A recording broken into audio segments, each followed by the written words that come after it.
Now, today was supposed to be the last day of remote learning for students across the province. But of course, we now know that all but 7 regions in southern Ontario will keep schools closed and continue class virtually for the time being. So how are students feeling about it all, processing all of this? Once again, I'm joined by Shap and Nkele Martin, 2 Toronto District School Board grade 12 students. And you may recognize these faces. We spoke a few weeks ago. Good morning to you both. Good morning. All right, so we went back into the books here. So it was January 4th when we spoke, right? Things were optimistic a little bit. We had a date in mind where you thought you were actually going back to in class. Everything has changed in those last few weeks. So I want to begin with you, Nkele, because you were very optimistic. I remember you said, listen, things are going well. It's okay. I can get through this. Where are you right now? I am trying to stay in the same place, honestly. It's kind of difficult. With no routine, again, as I was saying last time, and I had no experience with the online school. It's just hard to go from screen to screen to screen. I go from my computer screen there to my phone to the TV. If I go outside for a walk, maybe. But other than that, it's kind of difficult, honestly. It is. And we were talking in commercial break that mental health right now is at the top of mind for a lot of people. But for students, I can't imagine, especially being in grade 12 right now. I want to ask you this, Ethan. Where are you right now when it comes to, not being able to see your friends, Ethan, and not being able to have the same sort of interactions that you previously had? I mean, it's completely changed our lifestyles in every way and how we live and what we do. And Nkele saying about the screens, everything we do these days is just work to work to work to work to go to sleep to wake up to repeat. And it's not sustainable whatsoever. And I think mental health is a serious concern for students that the government is not taking seriously, that a lot of the administrations are not taking seriously whatsoever. There have been no structures put in place for students. And we're seeing the burnout right now with students who have mental illnesses. I personally suffer from very severe anxiety. It makes it very hard for me already.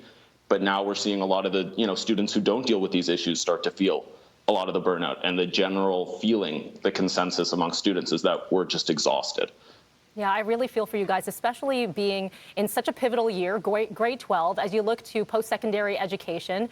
For you, Nkele, what sort of direction or guidance have you been given? Because this is a pivotal year for you to start, I guess, if this is your route, to apply to different schools or to choose a different path. Where do you feel, or do you feel prepared and that you're ready to take on the next?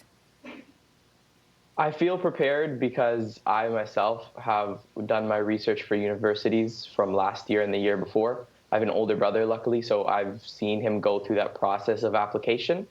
So it wasn't really stepping into the unknown for me. It was something that I had seen been done. I was lucky to have a really, really good guidance counselor who I had phone calls with probably once a week during my application period.